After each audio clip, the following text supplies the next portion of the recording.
Hi there, my name is Susan Berg and I am your instructor for ODL600. And I'm very excited about this course because I think it's critical in the 21st century for all of us to do a good job in really understanding how we can create the environments, the situations, the steps, the emotional support for anyone to learn well, whether it be in a family setting, meeting, or a formally designed learning experience. So I'd like to share with you a few ideas, and I'm going to pull up a PowerPoint. Um, there it is. Let me get the slideshow up and running. So I really want to make this personal because I know in the online learning world, when you read a syllabus, particularly one like this that has a lot of moving parts to it, it can be pretty cold sitting on a piece of paper.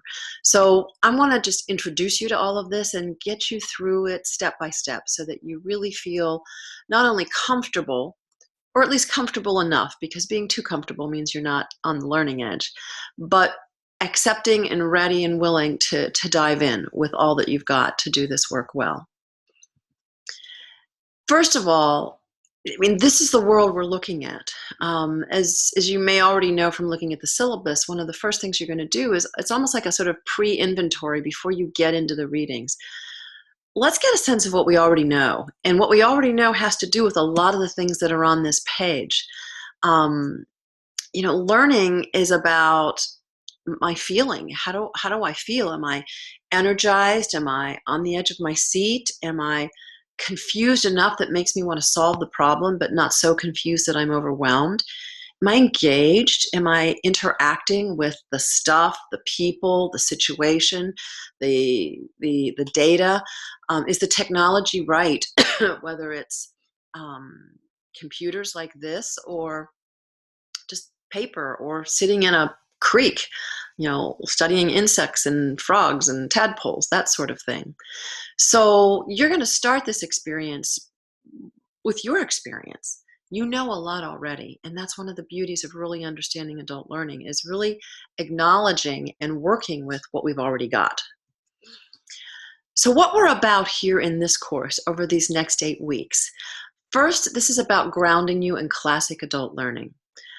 I will tell you that the Miriam and Caffarello book is a little dry, but that's okay. Theory is never, like edge of your seat mystery novel work most of the time. Although I think Kathy Davidson, one of our books, does a good authors does a good job of getting us much closer to that and creating an enjoyable reading environment. But we do need that reference book handy behind our desk so that when something comes up and we say, I kind of remember something about, we can pick it up and kind of get our way through it and get a reference into it. The other thing about classic adult learning theory is you're going to work with your team to just really get the basics. I would much rather, if you think of learning as a pyramid, and sometimes, as we learn math, we go from algebra to calculus to all this, crazy stuff. We go deeper and deeper on the one side of the pyramid. Rather than you going super, super deep, I'd rather you stay like right at the pinpoint of the pyramid and really learn the basics across the whole thing, because you know how to do research. You live in the internet age. You can go find this stuff again if you need it. The other thing that we're going to do is we're going to look into the emerging ideas about learning in the digital age.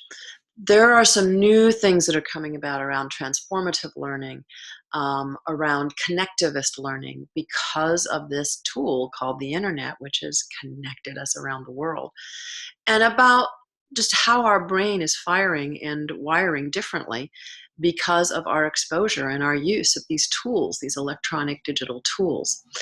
So that becomes a really important component of your world, because the world you're engaging in now and in the future has this internet here to stay. So it is reshaping us as we speak.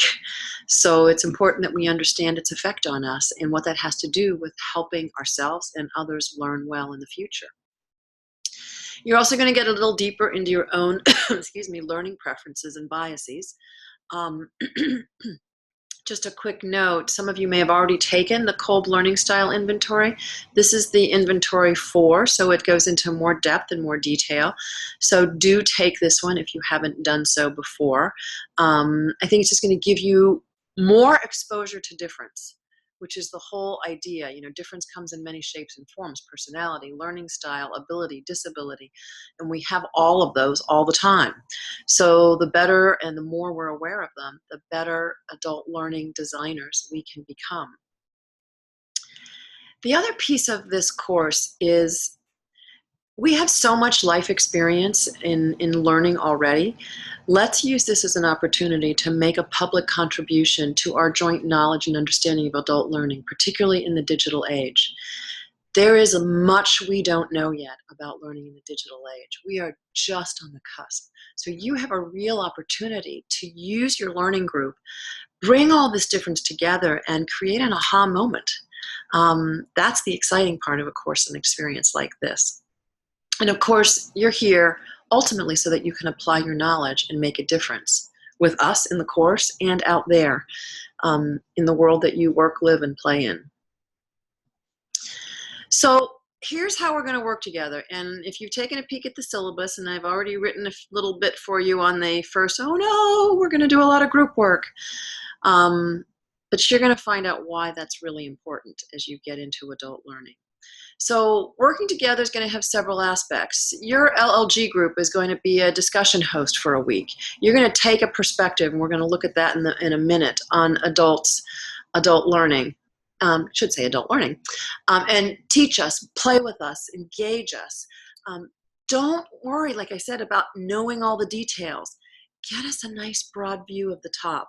Really help us understand enough different perspectives that we start to really not just taste it, but we really have created a taste for it. You're also going to review a couple of online courses together. It's very important that you look at all the emerging stuff that's coming up, and particularly at MOOCs. And if you don't know what a MOOC is at this point in time, go look it up on Wikipedia. Wikipedia is fine as far as I'm concerned, as long as you don't use it always as the be-all and end-all of life. But there's some good stuff out there. It's a great way to get you started. So go find out what a MOOC is, M-O-O-C. And that's one of the things you'll be investigating, because stuff is changing very fast.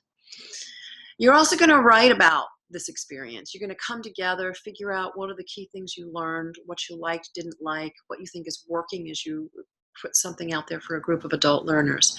And then you're going to keep evolving step by step your work. You started the course by looking at your own experience of learning. Then I'm going to ask you to come together and have a conversation about, excuse me, what do we think some critical adult learning principles are? We've looked at this world, we've been reading for a few weeks, this comes at about the middle of the course. Let's step back and say, adult learning really needs blah, blah, blah, and blah. Not just from my particular learning style, but from taking into consideration all the differences that you're going to see in your group. And then write a more academic paper, put in some citations, work together, and find those sort of core 3 to 5 things that all great learning experiences for adults need. And you'll have a chance to hang on your own little special things to that as well, and you'll find out more about that in the syllabus. But it'll be a good way to pull it all together for yourselves. So let's talk about these groups for a second. Engines ready? This is like, let's go. I highly encourage you, as soon as you've got your KLSI done, to get on the discussion board. I'm going to create one as soon as I'm done with you here. To start sharing, actually I think there's one out there already, an introduction one, so you can start sharing your KLSI profile, anything else about how you learn, or who you're looking for. I'm really structured, I want to be with somebody that's unstructured. And we'll have 3 groups, 2 groups of 6 and 1 group of 5. I suggest you work on a mix of learning styles, try and put together folks you haven't had the pleasure of working with yet, and make that combination of fire, reflection, structure, creativity as best you can. I know these groups sound a little big, and there's part of you going, holy cripes, how am I going to coordinate that number of people? Just relax. Whoever makes it is going to be fine. Get yourself a schedule, get yourself organized as soon as possible, particularly that LLG1 that's going to be up first in hosting our discussion board for a week. And use the Blackboard Online Collaborate. Go in there, have your meetings in there, and record them. That way, if people can't attend a meeting and actually they end up getting something delegated, they're going to know right away because they can pick this up and keep your meetings tight. You know, you can keep them to 30 or 45 minutes. I'd say under an hour so that people can watch the videos when you're done. You'll find a rhythm. Just trust that you'll make it work. As you form your LLGs, there'll be 3 weeks. They come kind of right in the center of the course. And your job is, we're all in this together. We're all teaching and learning from each other because there's so much new going on in this world. So the LLG1 is going to host a week of helping us understand everything you're reading, Davidson, the Miriam and Caffarello book, the articles, and kind of sewing it together from one very important perspective, which is that having a holistic view of the adult learner. And holistic can be defined in many, many ways, from experience to types of settings and situations to capabilities, lots of things going on there. And if you want more ideas on that, feel free to connect with me on that. The second LLG will be hosting a week on learning process. So how do you design stuff from what comes first and second and third? And do we go big picture or detail or all these things that are involved in learning process? And LLG3 will host us a conversation on context, the environment that is so important to our comfort, are willing to be discovery oriented, to take a chance, all of these things that create great learning. So those will be happening in weeks 3, 4, and 5. I know LLG1 is going to have to hit the books really quick, but then you'll be done with that piece. So get yourselves thinking about that, and you'll be self-enrolling this week in those groups. A few tips about the course. Lean on your LLG members to help you learn and get things done. You don't have to do this all by yourself. Share the readings. Cheat, as I said in the syllabus or in my article. It's okay to lean on each other. You read this, I'll read that, we'll compare notes. I'll make sure you understand Piaget if you make sure I understand Bandura, theorists. It's okay. That's how we're going to get a strong, solid foundation. The other thing is, by using your groups to learn together, you want to be able to see the gorilla and count at the same time. And to understand that reference, do add to your reading for the first week the introduction chapter in Davidson's book. That will also help you understand why the group work is so important in this class.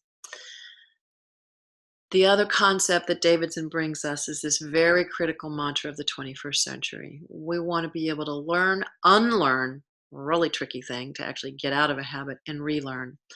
Because the internet and all these tools are changing how our brains wire and fire.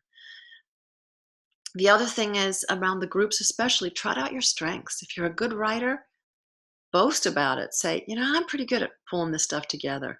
Be the final person that pulls it together. If you're a good discussion leader, do that. Try to share roles, because I think it's a good learning experience and we can mentor and coach each other in this process. And at the same time, use your strengths.